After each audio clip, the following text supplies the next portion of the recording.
Combien il faut que tu gagnes concrètement pour pouvoir t'expatrier? On voit beaucoup de choses sur les réseaux et je vois beaucoup de gens qui disent que qui gagnent des centaines de milliers d'euros par mois, des dizaines de milliers d'euros par mois, et je pense que vous êtes complètement biaisé et que vous ne laissez pas avoir par ça en fait. On s'en fout de faire 10 000 euros par mois et t'as pas besoin de faire 10 000 euros par mois pour t'expatrier, tu vois.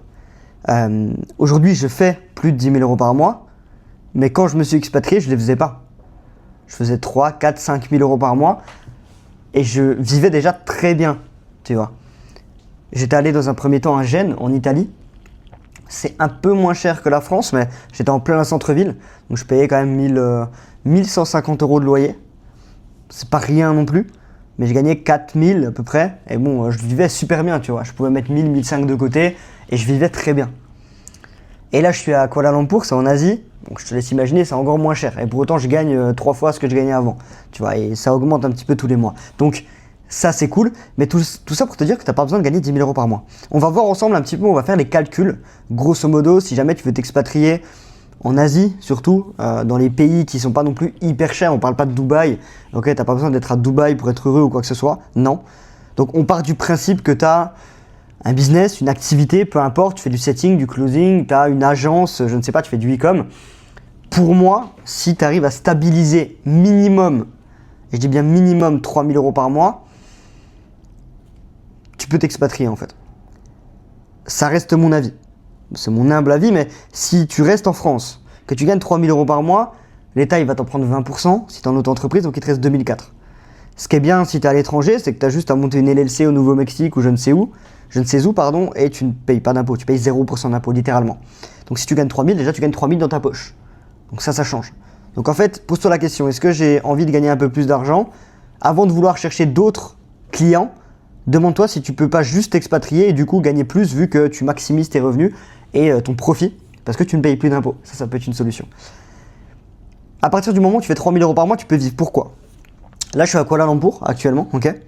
Et comme tu le vois du coup juste ici sur mon PC, je suis en train de regarder les Airbnb et en fait, il y a des chambres, clairement des appartements, tu vois, une chambre, etc. assez simple pour 500 balles par mois. Alors que t'es pas au centre-ville plein, tu vois. Au centre-ville, tu peux trouver des petits studios tranquillement à 500, 600 euros par mois. Il fait aller 30-40 mètres carrés, mais si t'es tout seul, c'est largement assez. Et t'as une vue de malade, t'as un condo avec piscine, avec salle de sport dedans, etc. Et tout est compris. Donc, est-ce que ça vaut pas le coup de payer pour 600 balles par mois pour ça, tu vois? Bien sûr que si. Et t'as une vie qui est largement meilleure. Après, tu dépenses peut-être 1000 euros par mois pour manger, etc. Et en fait, avec 1500, 2000, tu t'en sors largement. Donc, si tu gagnes 3000, tu peux mettre littéralement 1000, 1500 euros de côté par mois, si tu es tout seul. Et si vous êtes deux, bon, il faut rajouter un petit peu de budget, simplement, ok? Là où je veux en venir, c'est surtout que tu n'as pas besoin de faire énormément d'argent et si tu t'expatries, tu vas faire beaucoup plus d'argent par la suite. Parce qu'une fois que tu es expatrié, tu sais qu'il te faut de l'argent, tu n'as pas le choix. Donc, ça va te mettre un petit stress en mode ok, je suis plus chez mes parents, je suis plus en France, s'il y a un problème, je peux pas revenir comme ça non plus, tu vois. Ça va juste te pousser à faire plus en fait. Moi, c'est ce qui m'arrive, je me dis en fait, si demain je gagne plus d'argent, je fais comment? Bah, je fais pas, tu vois. Et tu te retrouves un peu dans la merde.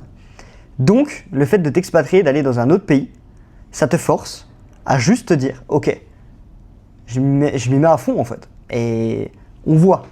Mais en vrai, fais-toi juste confiance. Genre, il n'y a aucune raison que tu ne réussisses pas si tu réussis déjà un petit peu en France. Et tu vas réseauter, tu vas rencontrer du monde, tu vas rencontrer des expatriés qui sont là depuis quelques années, quelques mois, qui gagnent sûrement beaucoup plus que toi, d'autres qui gagnent un petit peu moins, d'autres qui gagnent pareil. Et en fait, tu vas t'entourer de personnes qui font la même chose. C'est super important pour moi, je pense.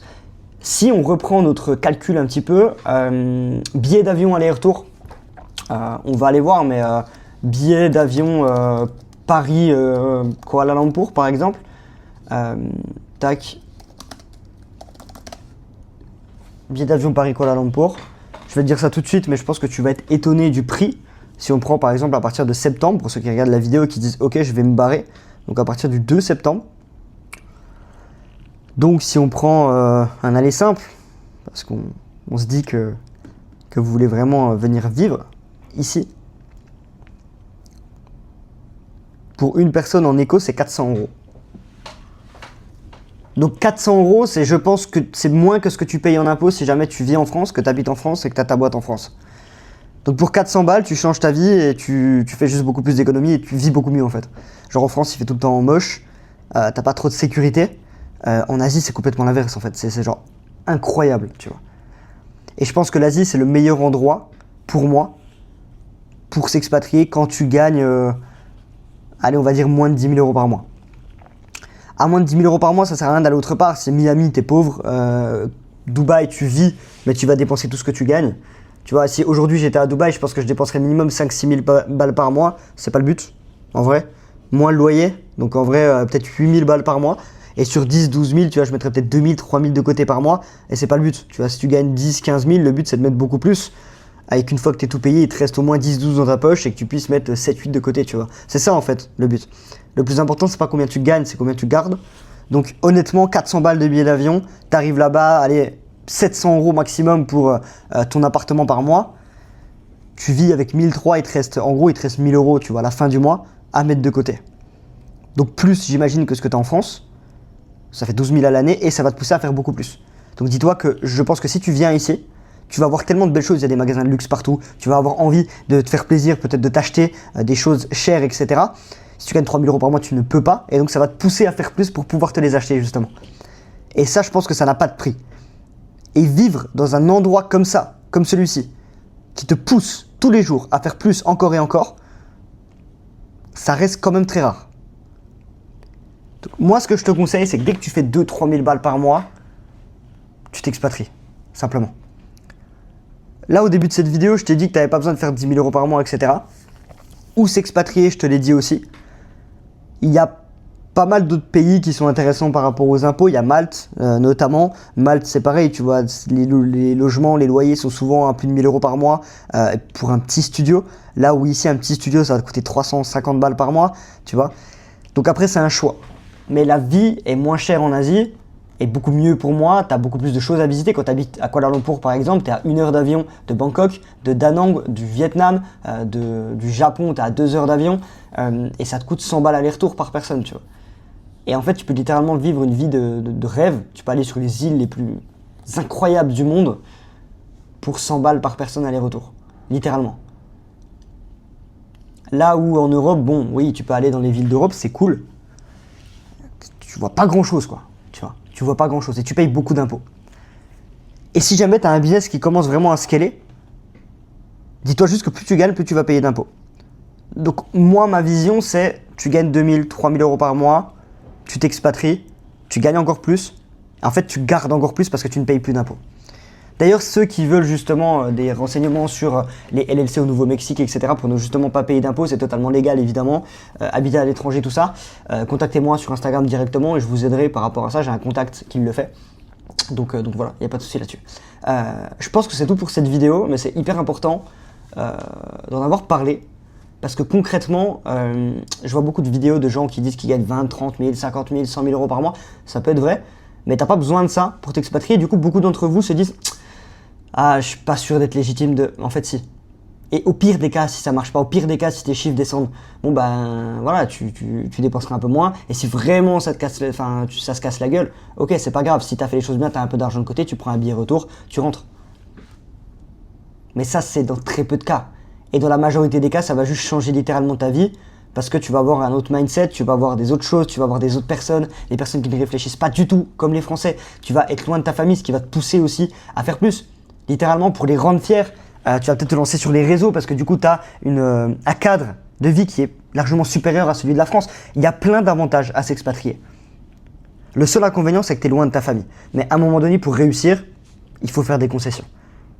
Donc si tu en as marre de juste partir en vacances à droite à gauche et que ça te coûte une blinde à chaque fois, viens habiter dans un autre pays. Teste. Essaye 1 mois, 2 mois, 3 mois. Si ça te plaît, bam, tu prends le visa. Hop, et puis après, tu restes ici 2 ans. Après, tu te barres dans un autre pays. C'est ça, je pense, la vie, c'est pour ça qu'on entreprend en ligne, c'est pour voyager aussi. Donc, que tu restes en France, alors que tu gagnes déjà plus de 3 000 euros par mois, pour moi, c'est une grosse bêtise. À part si tu es pro-France et que tu adores payer des impôts et que tu adores tout ça. Moi, j'adore la France, j'adore ça, je suis français, j'adore mon pays. Mais tout ce qui est impôts, etc., à un moment donné, si tu veux scale ton business, tu n'as pas vraiment le choix que de te barrer, prendre l'argent des impôts de base que tu devais et vu que tu payes plus d'impôts, tu es dans la légalité à 100%, et ben cet argent-là, tu peux le réinvestir dans ton business, tu peux te faire plaisir à tes proches, augmenter tes standards de vie aussi, le réinvestir surtout dans ton business, encore une fois en publicité pour avoir plus de clients. Et en fait, c'est comme ça que tu vas scale. Parce qu'aujourd'hui, si tu gagnes 3000 balles par mois, tu as 600 euros, plus de 600, allez, 650 d'impôts, il te reste 2350. Sur ces 2350, ça part vite. Donc, tu n'as pas forcément de budget pub à mettre tous les mois, par exemple. Alors que si tu t'expatries, en fait, ce budget, tu l'as, vu que tu payes plus d'impôts. Et ça, c'est exceptionnel et ça, personne t'en parle. Bref, écoutez, j'espère que la vidéo a été utile ou qu'elle t'aura peut-être aidé à te dire « Ok, c'est bon, j'y vais ». Si jamais tu as besoin de conseils sur les pays peut-être en Asie, sur les pays dans le monde tout court, sur lesquels tu peux t'expatrier, on peut en parler. Donc tu as juste à me contacter sur Instagram directement. Et puis avec plaisir, je te répondrai. L'Instagram s'affiche juste ici. Et d'ailleurs, si jamais tu as envie de te lancer dans le closing pour, justement, parce qu'il y a des gens qui me regardent et qui n'ont pas encore de business en ligne, mais qui rêvent d'avoir et de gagner justement ces 3, 4, 5 000 euros par mois, le meilleur business pour y arriver aujourd'hui, la meilleure activité, c'est le closing. Le closing, tu prends des appels de vente pour des gens qui vendent des accompagnements, des formations, des coachings, et tu prends entre 10 et 20% de commission selon les contrats par vente. C'est des ventes qui vont de 2000 à 5000 euros. Donc je te laisse compter, mais tu prends entre, en gros, 300 à 1500 euros par vente. Ça dépend vraiment des offres que tu vends. Donc c'est énorme. Tu ne vas pas chercher les leads. Les leads viennent à toi directement. C'est des colis qui tombent directement sur ton agenda. Si jamais tu veux en savoir plus sur comment dépasser les 3, 4, 5000 euros par mois et même plus grâce au closing, ce que j'ai fait, ce qui me rend libre depuis 2 ans, contacte-moi encore une fois sur Instagram. Il se réaffiche ici. C'était Thomas. À samedi prochain. Ciao.